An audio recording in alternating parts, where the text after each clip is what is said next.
আসসালামু আলাইকুম। Crown cement সকালের খবরে আমন্ত্রণ জানাচ্ছি আমি খুরশেদা কাকুলি। বিভিন্ন উৎস থেকে তেল আমদানি অব্যাহত থাকায় জ্বালানি সংকট কিছুটা কমলেও গ্রাহকদের ভোগান্তি তেমন কমেনি। দীর্ঘ লাইনে দাঁড়িয়ে ঘন্টার পর ঘন্টা অপেক্ষা করে নিতে হচ্ছে তেল। শুক্রবার সাপ্তাহিক ছুটির দিনেও লম্বা লাইন দেখা গেছে পেট্রোল পাম্পগুলোতে।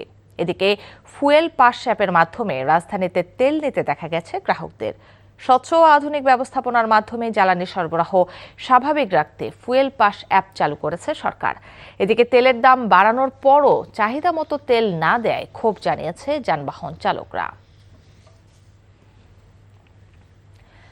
13 পূর্ণ হলো রানা প্লাজা ট্র্যাজেডির। দিনটি ঘিরে নিহতদের স্মরণে সাভারে ধসে পড়া ভবনের সামনে অস্থায়ী শহীদ বেদিতে শ্রদ্ধা জানানোর পাশাপাশি প্রতিবাদ কর্মসূচি পালন করেছে ক্ষতিগ্রস্ত শ্রমিকরা।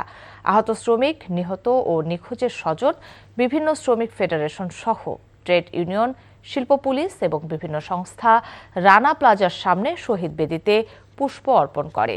এ সময় মানববন্ধন কর্মসূচি ও প্রতিবাদ সমাবেশ করে শ্রমিকরা।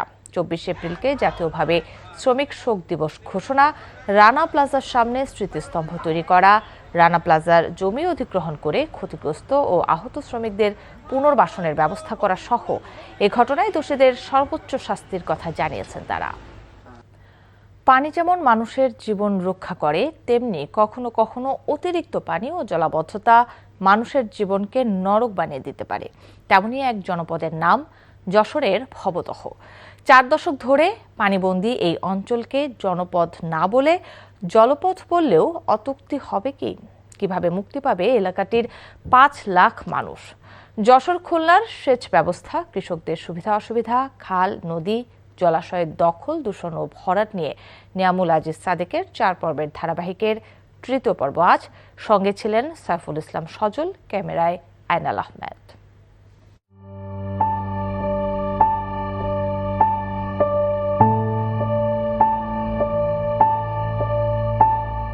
পানির অপর নাম জীবন, কিন্তু জীবন রক্ষাকারী এই পানি কতটা ভোগান্তির আর ক্ষতির কারণ হয়ে দাঁড়িয়েছে তা জানেন যশোরের ভবদহ এলাকার 5 লাখের বেশি মানুষ।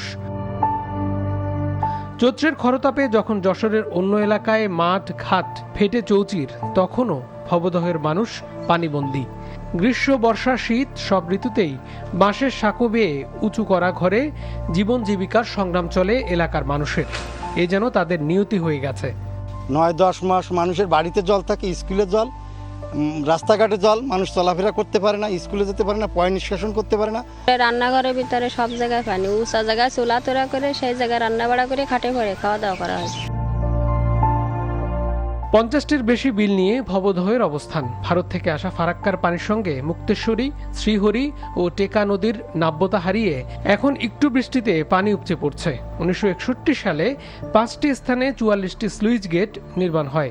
যুগের পর যুগ ধরে পলি জমে সেই গেট বন্ধ হয়ে গেছে। জোয়ারের সঙ্গে আসা পলি স্লুইস গেটের মুখে জমা হয়ে নদীর দুকুল ছাপিয়ে যায়। ভবদহবাসীর দুঃখের সীমা ছাড়ায়। এক ফসলের ভিতর দিয়ে সবকিছু বাঁচে, কিন্তু মূলত সেইটাই আমাদের আজ 2-4 বছর হয় না। কিন্তু আমরা চাই যে আমাদের পানিটা নিষ্কাশন হোক, ফসল হোক। গত 1-1.5 বছর ধরে আমাদের স্কুলের মাঠে জল এই সাঁকো দিয়ে পার হতে হয়। 4 দশকে অভয়নগর, কেশবপুর, মনিরামপুর, ডুমুরিয়া অঞ্চলের নদীর প্রস্থ 200 মিটার থেকে 20 মিটার হয়েছে। 2006 থেকে ধাপে ধাপে ডেল্টা 21 প্রকল্প, ড্রেনেজ রিহেবিলিটেশন প্রকল্পে 300 কোটি টাকার বেশি খরচ হলেও মুক্তি মেলেনি। জোয়ার আধার প্রকল্প কার্যকর না হতেই নতুন করে খাল ও নদী খনন প্রকল্পের কাজ শুরু হয়েছে। অভয়নগরের ভবদহ এই যে অঞ্চলটি রয়েছে, এটিকে বলা হয় পুরো যশোরের জন্য দুঃখ। এখান দিয়ে যে বাঁধগুলো হয়েছে তার কারণে পুরো জায়গাটি জলমগ্ন হয়ে থাকে বছরের প্রায় 8টি মাস। নদী ও খাল খননে আরও 140 কোটি টাকার নতুন প্রকল্পে জলাবদ্ধতা কমে আসার কথা বলছে জেলা প্রশাসক। ভবদহ বলা হয়, অভিশাপ বলা হয় যশোরের। তো সেটা থেকে মুক্ত করার জন্য আপনারা জানেন যে ইতোমধ্যে বেশ কিছু উদ্যোগ নেওয়া হয়েছে। আমরা স্থায়ী সাস্টেনেবল একটা ডেভেলপমেন্ট করার চিন্তা করছি, যাতে অন্তত মানুষ যতটুকু কাজ করা হবে অতটুকু একটা রিলিফ পেতে পারেন।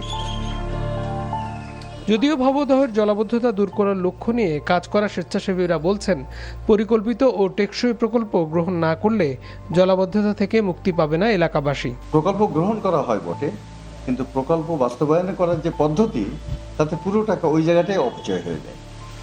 এবং আমাদের এই সমস্যাটা যদি দ্রুত সমাধান না করা হয়, তাহলে ওই অঞ্চল আবার ভয়ঙ্কর বিপদের মুখে পড়ে যাবে।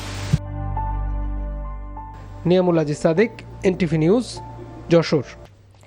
সকালের খবর এটুকুই। এই খবরের ভিডিও সহ আপডেট জানতে ভিজিট করুন এনটিভি অনলাইন www.ntvpt.com। এছাড়াও এনটিভির জনপ্রিয় সব অনুষ্ঠান ও খবরের আপডেট জানতে ভিজিট করুন আমাদের ইউটিউব ও ভেরিফাইড ফেসবুক পেজ। 12টায় মধ্যাহ্নের খবর দেখার আমন্ত্রণ রইল। সাথে থাকার জন্য ধন্যবাদ সবাইকে।